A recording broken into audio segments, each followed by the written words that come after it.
여러분, 오늘 이 말씀을 통하여서 또 전하는 저나 또 여러분에게 하나님께서 깨닫는 마음, 또 볼 수 있는 눈, 듣는 귀를 열어주시기를 소망합니다. 여러분, 오늘 우리가 읽은 말씀은요, 참 많이 또 들었고 또 받고 감동을 받았던 그런 장면이다라고 말할 수 있겠습니다. 예수님이 성전에서 말씀을 전하고 계실 때에 서기관들과 바리새인들이 이 간음을 하다가 잡힌 여자를 그 현장에서 잡아서 와서 끌고 와서 이렇게 예수님께 묻습니다. 모세의 율법에는 이런 죄를 지은 여자를 돌로 치라고 했는데 예수 당신은 어떻게 생각하시오라고 질문을 했습니다. 모세의 법에 간음을 하다가 잡힌 자를 돌로 치라. 지금도 중동 지역에는 이런 돌로 그 형을 하는 그런 형들이 사형 방법이 있죠. 근데 그 이스라엘 땅에도 있었습니다. 그런데 예수님께 묻죠.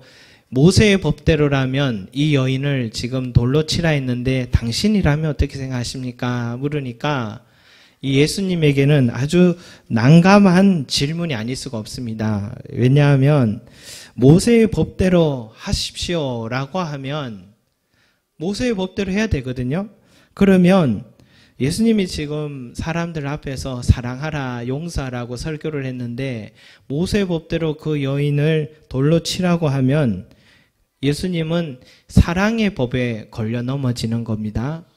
반대로 무조건 또 사랑하고 용서라 하라 하면은 그러면 예수님은 이제 모세의 법에 걸려서 넘어지게 되는 거죠.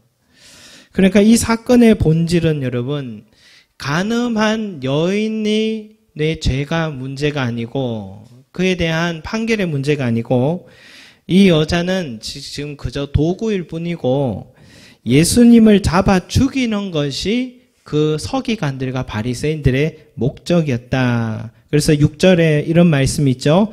그들이 이렇게 말함은 고발할 조건을 얻고자 하여 예수를 시험함이러라. 그래서 이 사건의 본질은 지금 예수님이지 간음한 여인은 사실 아니었다라는 것입니다. 근데 바로 그때의 예수님의 행동과 대답은 아주 인상적이었습니다. 예수께서 몸을 굽히사 손가락으로 땅에 쓰셨습니다. 뭐라고 쓰셨을까? 저는 늘 이 부분이 궁금합니다. 도대체 예수님은 무릎을 꿇고 땅바닥에 무슨 글씨를 쓰셨길래 왜 쓰기는 또 왜 쓰셨을까 하는 생각이 들더라고요. 그리고 조용히 일어나시더니 그 사람들을 보면서 이런 말씀하시죠. 너희 중에 죄 없는 자가 돌로 쳐라. 너희 중에 죄 없는 자가 돌로 쳐라. 그렇게 말씀하시고 또다시 또 몸을 숙이시고 땅바닥에 손가락으로 글씨를 쓰셨습니다. 여러분, 그 뒤에 어떤 일이 일어났을까요? 너희 중에 죄 없는 자가 돌로 쳐라 하고 땅바닥에 글씨를 쓰고 있는 동안 어떤 일이 일어났냐? 9절 말씀 같이 읽겠습니다. 시작. 그들이 이 말씀을 듣고 양심의 가책을 느껴 어른으로 시작하여 젊은이까지 하나씩 나가고 오직 예수와 그 가운데 섰는 여자만 남았더라. 아멘. 반전이 일어난 거예요. 예수님 말씀하는 순간 어른부터 젊으니까 들고 있던 돌들을 다 땅바닥에 내려놓고 돌아가 버리더라는 것입니다.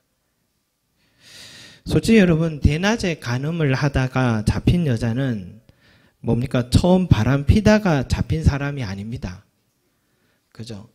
바람을 필 것 같으면 이렇게 잡힐 곳에서 바람을 피겠습니까?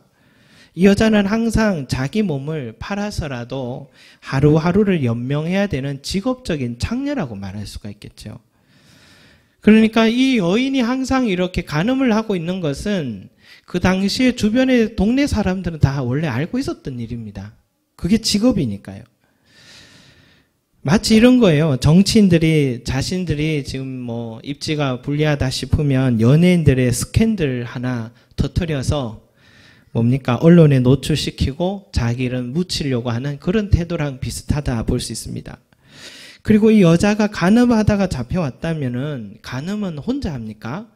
상대가 있지 않겠습니까? 남자 상대가 있는데 왜 그 남자는 안 잡아오고 이 여자만 잡아서 지금 간음 그 죄를 지금 모세 율법을 적용한다. 이거는 형평성에도 맞지 않습니다. 모세의 법 하던 그 서기관들, 바리새인들, 그리고 그때 돌 들고 서 있던 사람들 중에도 어쩌면 그 여자와 잠자리 했던 사람도 그 자리에 서 있는지도 모르겠습니다. 모두가 자격 없는 죄인들이에요. 죄인이 죄인을 치려고 하는 그 모습. 예수님의 눈에는 어떻게 보였을까요, 여러분? 죄인이 그래도 나는 죄인입니다 하면 조금 불쌍하기라도 한데 죄인이면서 나는 죄인이 아닙니다 라고 얘기를 하고 있으면 그 사람이 더 진짜 죄인인 거죠. 더 악한 사람처럼 보였을 것입니다. 예수님의 눈에는 정말 혐오스러운 모습이 그 사람들이 아니었을까 싶습니다. 그래서 예수님은 그들을 향해서 이렇게 말씀하셨죠. 너희 중에 죄 없는 자가 돌로 쳐라. 너희 중에 죄 없는 자가 돌로 쳐라 말씀하신 겁니다. 여러분, 이 말을 듣는 순간 사람들은 처음으로 늘 다른 사람의 죄만 찾다가 다른 사람의 티끌을 찾다가 자기 눈에 있는 들보를 처음으로 발견하는 거예요. 처음으로 자기 자신이 죄인임을 한번 돌아보게 되는 계기가 이 말씀 때문이었고, 그래 나도 아무도 보지 않는 곳에서 얼마나 많은 죄를 지었던가. 저 간음죄 말고도 더한 죄도 나는 지었는데 지금 누가 누구를 지금 정죄하고 고발하고 있는가 하는 처음으로 자기를 돌아보는 계기가 되었고, 그 일로 인해서 사람들은 돌아가게 되었습니다. 여러분, 예수님의 이 한마디 때문에 간음한 여자를 살려주셨고, 그리고 예수님이 자기를 시험하려던 그 적들에게서 자기의 생명을 살리셨고, 그리고 돌을 들고 있던 그 무리들이 더 이상 죄를 짓지 않도록 그들을 보호해 줬다라고 볼 수가 있겠습니다. 그리고는 마지막에 모두 떠나고요. 예수님 자신과 이제는 간음한 여자만 남았는데, 그때 예수님이 그녀에 이렇게 묻습니다. 여자여, 너를 고발하던 그들이 어디 있느냐? 너를 정죄한 자가 없느냐라고 물으니까 여자가 주여 없나이다 대답을 했습니다. 여러분, 저는 이 부분이 참 왜 이 부분을 물으셨고 또 대답하게 하셨나, 너를 정죄하던 자가 어디 있느냐라고 왜 이렇게 물으셨을까 하는 부분을 한번 생각해 봤습니다. 왜 이런 질문하셨나? 왜 두 눈을 들고 지금 아무도 나를 이제는 정죄할 사람이 없다는 것을 확인하게 하셨나 하면서 그 생각을 해보니까, 먼저는요, 예수님이 그 여인을 위로하기 위함이구나 하는 생각이 들더라고요. 요즘 우리가 제자 훈련을 하잖아요. 우리가 성경 공부를 또 하기는 하는데 또 맛있는 것도 많이 먹고 하면서 성경 공부는 조금 합니다. 조금 하는데, 근데 성경 공부를 하는 시간 안에도 우리의 그 뭡니까? 지난날 자신의 아픔의 이야기들을 많이 하게 됩니다. 근데 어디 말하기 힘든 이 과거를 이곳에서는 말하게 되는 거예요. 그러면은 누가 한 사람이 얘기하면 또 다른 한 사람도 나도 그런 아픔이 있었다고 서로 이야기를 하는 거예요. 그러면서 깨닫게 되는 것은 뭐냐면, 아, 나만 그런 건 아니었구나. 겉으로 봐서는 아무렇지 않아 보이는데 그 사람도 나같이 아픈 과거가 있었구나. 그 사람도 나와 같이 마음에 상처가 있었구나 하는 것을 깨닫는 순간 위로가 되는 것입니다. 위로가 되는 겁니다. 예수님이 그 여자에게 너를 고발하고 정죄하던 사람이 어디 있느냐라고 물으신 것은, 너도 한번 주위를 둘러봐라. 너만 그런 죄를 지은 게 아니다. 너만 그렇게 부끄러운 삶을 산 게 아니다. 너만 죄책감에 사로잡혀서 쓸모없는 인생이라고 생각하고 있는 게 아니다. 너에게 돌을 던지려 했던 그 사람들도 사실은 다 죄인이고, 누구에게도 말 못할 깊은 죄책감에 사로잡혀서 살고 있고, 내가 이렇게 살아서 뭐하나 쓸모없다는 패배의식에 사로잡혀 있던 사람인 것을 너도 두 눈으로 확인해봐라 하면서 너를 정죄하던 사람이 어디 있느냐라고 말을 한 것입니다. 저도요, 이전에 교회들을 이렇게 사역해보면서 교회 사역에 있어서, 교회 생활에서 참 아쉬운 것이 있다면 그게 뭐냐 보니까 자신이 쓰고 있는 이 가면을 벗지를 못하고 있다라는 것입니다. 가면을 벗어야 치유가 시작되는데 이 가면을 벗는 것을 두려워하는 모습을 그렇게 많이 봅니다. 없는 형편이라도 주일이면은 옷을 또 남들처럼 또 해 입어야 되는 것 같아요.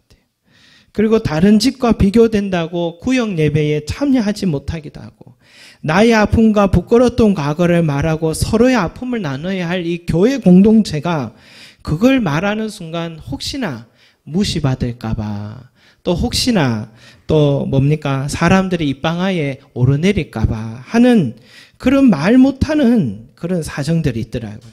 그래서 계속 가면을 쓰면서 신앙생활을 하는 모습이 아쉬웠습니다. 그래서 나중에 교회 갑시다 하면 내가 돈 좀 더 벌면은 그때 가겠습니다. 그런 남자 아빠들이 많아요. 돈 좀 많이 벌면 그때 가겠습니다. 그런 얘기합니다. 나중에 이제 명례 퇴직하면 오시더라고요. 괜찮은 모습만 보여주고 싶은 거예요. 나의 있는 모습을 드러내야지 되는데 괜찮은 모습만 보여주고 싶은 겁니다. 여러분, 교회는 이 가면을 벗는 곳입니다. 교회는 가면을 벗는 곳입니다. 세상 모두 다 세상 바깥에서 늘 가면 쓰고 살아가는데 교회만큼은 좀 유일한 영혼의 안식처가 돼야 되는데 이곳마저도 가면을 쓰고 살아야 된다, 지내야 된다면 도대체 우리는 어디에서 쉼을 얻고 살아갈 수 있겠습니까? 여기에서는 여러분 세상의 견장도 다 내려놓고 학벌도 집안 형편도 다 내려놓고 그저 예수 안에서 우리가 뭘 알아야 되냐면 죄인이라는 사실, 그리고 은혜가 필요한 존재라는 사실, 정말 부족한 사람이라는 것을 인정하는 마음이 우리 모두에게 있어야 된다는 것입니다. 여기에서는 잘난 체 할 게 하나도 없습니다. 주 앞에서 다 죄인이고 못난 사람들입니다. 그런데 서로 부족함, 연약함, 죄의 실수들을 보였다 하면 서로 돌을 들고 서로 정죄하려고 하고 고발하는 부류로 가면 그 사람도 실족할 뿐만이 아니라 중요한 것은 내 영혼의 쉼터를 나 스스로 던져버리게 되는 그런 결과를 초래하는 것입니다. 여러분, 목사도요, 목사인 저도 가면을 벗는다면 저도 중학교까지 공부를 정말 못했습니다. 공부 참 못했습니다. 고등학교 이제 들어가서 그때서야 이제 정신 차린 거예요. 그때. 근데 정신을 그때 제가 생각이라는 걸 처음 해본 것 같아요. 그 전에 어떻게 살았는지 모르겠어요. 그래서 처음 생각이라는 것을 했습니다. 그래서 또 그때 주일학교 때는요, 저는 예배 시간에 저희 큰 누나가 전도사님이었는데 저는 예배 시간만 되면 사라져 버렸습니다. 의자 밑으로 들어가 버린 거예요. 의자 밑으로 들어갔다가 왔다 갔다 하다가 늘 손 들고 있었던 기억이 바로 접니다. 그래서 요즘 우리 주일학교 애들 보면 제 생각이 나요. 제가 잘했는데 하는 생각도 듭니다. 그리고 뒤늦게 철이 들었는데 그때는 이제 늦었어요. 고등학교 때 이제 철 들고 공부하려고 하니까 늦더라고요. 기초가 안 되니까 노력해도 한계가 있다는 것을 많이 경험했습니다. 어머님께서 홀로벌이를 하셨어요. 홀로벌이 하시고 가정을 세우려고 하셨으니까 지금 생각해보면 아무도, 저도 어릴 때 돌봐줄 가정의 환경이 안 됐던 거죠. 9살 때는 아버지가 지병으로 돌아가셨으니까 아버지에 대한 기억도 잘 몰라서 지금도 제가 아빠지만 잘하고 있는가 하는 그런 생각을 많이 합니다. 잘 아빠로서 역할을 하고 있는 생각을 합니다. 초등학교 때는요, 책가방을 어디 공사판에 던지고 늘 어린이 대공원에 가서 혼자 놀다가 또 집에 돌아온 날이 참 많았고, 오락이 하고 싶어서 남의 돈을 훔칠 때가 참 많았습니다. 이런 도벽이 끊어지지 않아서 많이 맞았습니다. 그리고 나이 40이 되니까요, 초본을 뗐더니 지금까지 제가 이사를 했는데 제가 깜짝 놀랐더라고요. 40살에 40번 했더라고요. 나이가 40인데 초본을 떼니까 이사를 40번 했더라고요. 공무원 집안이 아닙니다. 저희 집안이. 공무원도 아닌데 그래 이사를 많이 했다. 가난을 말해주는 거예요. 내 안에 돌아보면 결핍도 있고 결핍 때문에 생긴 잘못된 습관도 있고 그러다 보니까 죄의 습성들도 고쳐야 할 것들이 내 안에 참 많다는 것을 지금에서도 많이 보고 있습니다. 그런데 목사가 됐습니다. 그런 결핍, 죄가 많은 인생인데도 누가 누구를 가르친다고 지금 서 있는지 저도 늘 의문인데 요즘 목사가 아무나 돼가지고 뉴스에 나온 거 보면 저도 괜히 목사가 되었나 하는 생각도 들더라고요. 그런데 이상한 것은 여러분 제가 부교육자 생활할 때까지도 보니까 항상 제 주변에 어떤 사람들이 오냐면 아픈 사람들이 와요. 아프고 고난에서 허우적대는 사람들이 많이 제 옆에는 항상 있어요. 제가 맡은 교구가 아닌데도 하나님 저에게 자꾸 그런 분들을 붙여주시더라고요. 저도 감당할 수 없는 문제를 입고 있는 사람인데도 그런 분들 자꾸 저에게 가까이 와서 그들과 함께 기도하게 하고 또 돌보게 하는 그런 사역들을 하게 하신 기억이 있습니다. 그리고 그런 사람들이 또 저를 보면 뭐라고 하냐면 마음이 편하답니다. 그만큼 제가 불쌍하게 생겼나 봐요. 부족한 모습이 참 많아 보였나 보더라고요. 그런데 그런 분들에게 제가 뭘 하겠습니까? 저희 부모님 세대부터 지금까지의 가정사를 제가 얘기를 해드리죠. 그러면 눈물을 흘립니다. 특히 저희 어머님 이야기를 해드리면 위로가 되나 보더라고요. 그리고 그들에게 저희 어머님, 저희 가정에 주신 하나님의 위로와 또 기적의 이야기를 해드리면 다시 얼굴에 소망의 그 빛이 보입니다. 밝아지십니다. 그래서 제 어린 시절 얘기하면 우리 자식도 앞으로 괜찮아지겠네요. 그러더라고요. 그러니까 아파본 사람이 아픈 사람을 낫게 하는 거구나. 이걸 깨닫습니다. 그런 거 보면 저희 가정에 이 경험한 이 가난, 연약함, 결핍 이런 실수들 모두 다 하나님의 위로, 치유의 도구로 쓰임받을 수 있구나 하는 것도 다시 한번 경험합니다. 사람은 여러분 정죄하고 고발하고 가르친다고 변하는 게 아니더라고요. 저도 당신과 같이 그런 실수를 많이 한 사람입니다. 저도 죄 많은 사람입니다 하고 다가갈 때 그때서야 그 사람의 마음의 문이 열리고 변화가 되는 것 같습니다. 여러분 예수님께서 여자에게 너를 고발하고 정죄하는 자가 어디 있느냐라고 물으실 때 주여 없나이다 라고 시청각 교육을 시켜주신 것은 너만 그런 게 아니다. 그걸 말해주고 싶으셨던 것입니다. 여러분 우리 교회는요 돌을 들고 나는 죄 없다, 나는 괜찮은 사람이다 하면서 자기 자랑만 하는 그런 사람들보다는 들고 있던 돌을 다 내려놓고 저도 당신과 같은 사람입니다. 저도 그런 죄를 저질렀고 나는 감춰졌을 뿐이지 당신은 드러났을 뿐입니다. 나와 당신 사이에 아무런 차이가 없습니다. 저도 죄의 유혹에 넘어질 때가 얼마나 많은지 모릅니다. 이처럼 서로 연약한 자임을 자처하면서 서로의 아픔을 끌어안고 위로해주는 그런 우리 성도님들이 되시기를 소망합니다. 여러분 교회는 의인이 오는 곳이 아니고 죄인이니까 아프니까 의사가 필요하니까 주님께 나오는 것입니다. 간음한 여인과 같이 아직 죄의 습관을 떼지 못한 사람이라도 이곳에 오면 마음이 편안하다고 여길 수 있는 그런 교회가 되도록 우리 함께 노력하시기 바랍니다. 이것이 주님이 찾으시는 기뻐하시는 교회가 아닌가 생각합니다. 또 하나는요, 여러분 예수님이 그 여인의 죄를 용서하고 품어주셨지만 그 지난 죄를 용서해 주시고 품어주셨지만 마지막으로 한 가지 빼놓지 않은 게 있습니다. 그게 뭐냐면 오늘 말씀에 있습니다. 가서 다시는 죄를 범하지 마라. 마지막 말씀이 있죠. 가서 다시는 죄를 범하지 마라.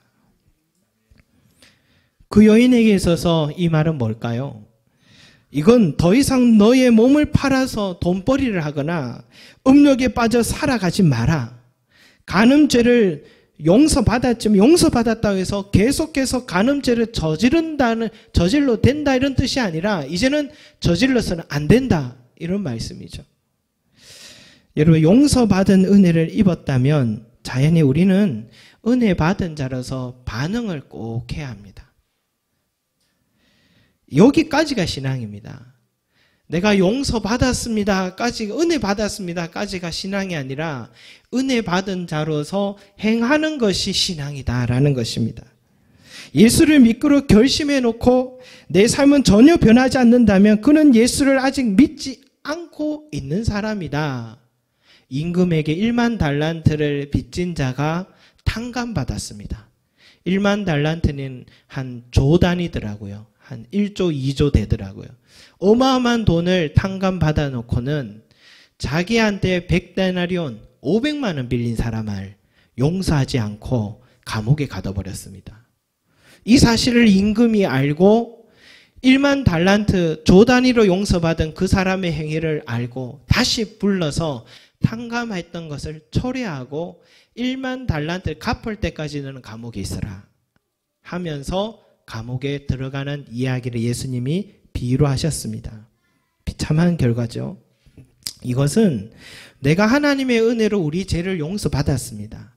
그럼에도 불구하고 용서받은 자로서 살아가지 않게 된다면 어쩌면 용서받은 것까지도 다시 철회될 수도 있다라는 것을 간접적으로 말씀하시는 거겠죠. 사랑하는 성도 여러분, 생활의 변화가 꼭 우리 가운데 일어나야 합니다. 우리는 생활의 변화가 일어나야 합니다.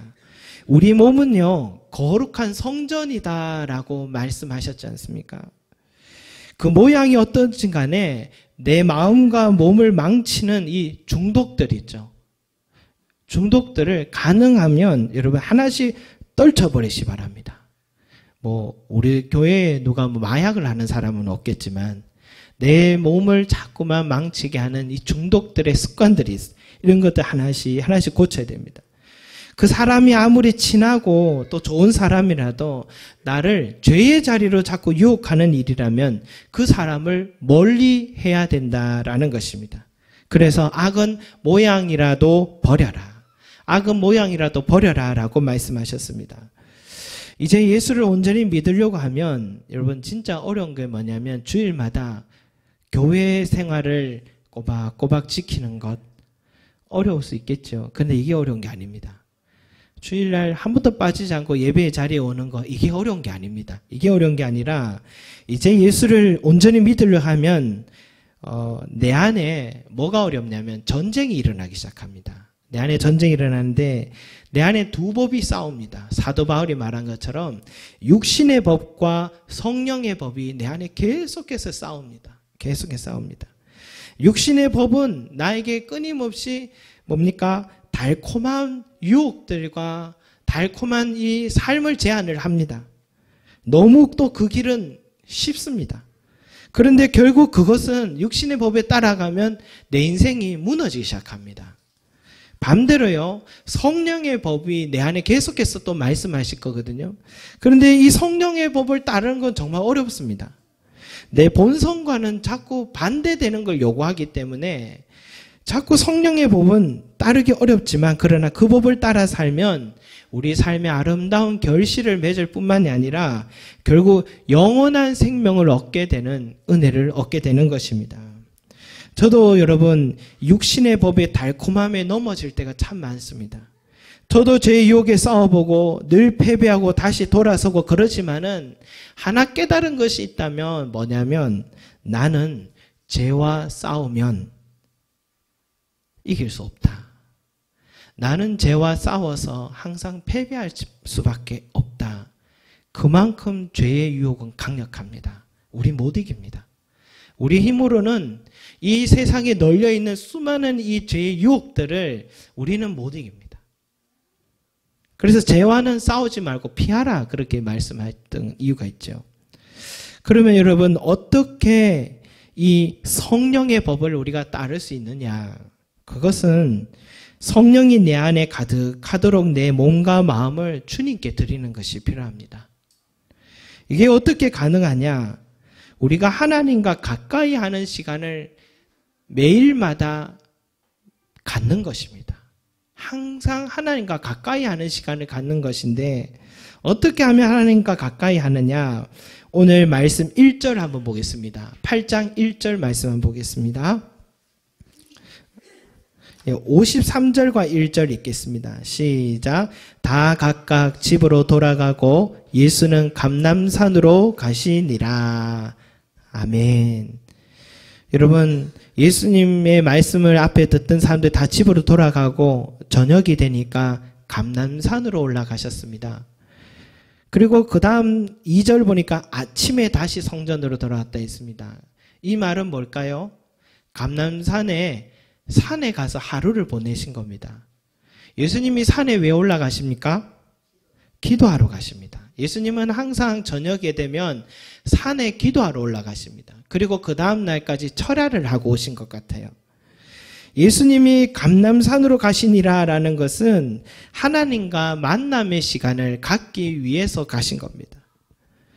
감람산은 겟세마네 동산이 있는 곳입니다. 예수님이 그곳에서 마지막에 땀방울이 핏방울이 될 만큼 간절하게 기도했던 곳이 감람산입니다.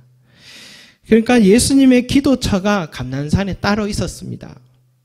예수님은 이곳에서 하나님을 만나는 시간을 가질 때에 주님의 성령이 그 마음 가운데 가득 채워졌고 또 다시 산에서 내려와서 내 의지대로 살아간 게 아니라 성령이 이끄시는 대로 살아가게 되었고 성령께서 말씀해 주시는데 말씀하셨고 또 성령이 낫게 하신 대로 손을 얹을 때마다 병든 자가 낫고 시험과 유혹이 와도 성령의 힘으로 그를 물리치고 지혜롭게 살 수 있는 힘을 얻었다라는 것입니다.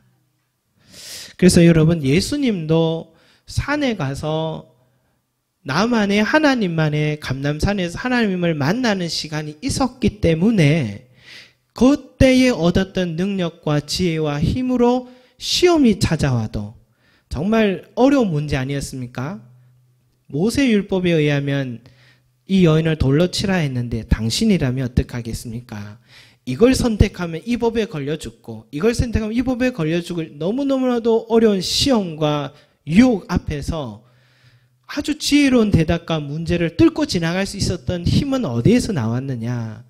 지난밤에 감람산에서 기도하셨기 때문에 하나님을 만났기 때문에 성령의 충만함을 얻었기 때문에 얻을 수 있었던 지혜와 능력이다라는 것입니다. 그래서 여러분 자신이 결심하면 패배합니다. 내가 이겨내야지. 내가 잘할 수 있어. 뭐 큰 소리 친다고 여러분 됩니까? 오히려 큰 소리 치면 더 크게 넘어집니다. 그러니까 내가 결심하다 되는 일이 아닙니다. 사람은 자기 스스로 자신을 못 지킵니다. 그러나 여러분 성령의 법에 사로잡힌 사람은 더 이상 죄를 짓지 않을 힘을 소유하게 되는 것입니다. 하나님과 만남의 시간을 갖고 성령의 능력을 힘입는 사람은 죄의 유혹이 다가와도 넘어지지 않고 또한 여러분 그러면은 성령 충만하면 이제는 전에는 그런 것들이 하면 혹했는데 이제는 그런 유혹이 와도요 마음이 안 끌립니다. 중독 맛도 없어집니다.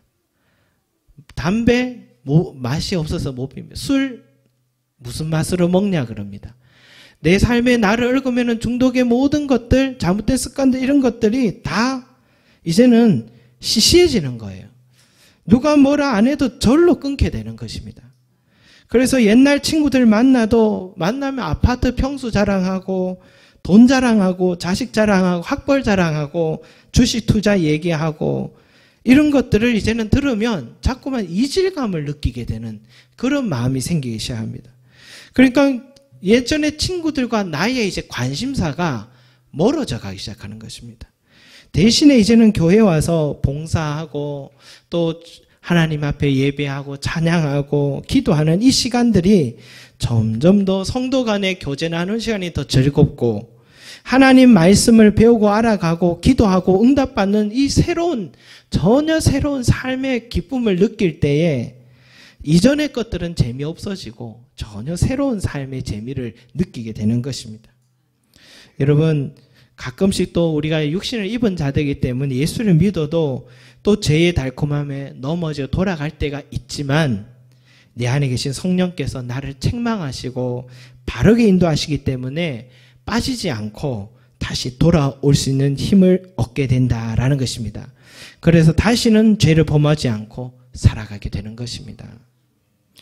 예수님께서 그 여인에게 다시는 죄를 범하지 말라라고 말씀하신 것은 그 여인 스스로가 결심한다고 할 수 있는 일이 아니라 그 여인이 하나님을 가까이 하고 성령 충만하고 성령의 능력을 힘을 입을 때에 그 여인이 다시는 죄를 범하지 않게 되는 것입니다.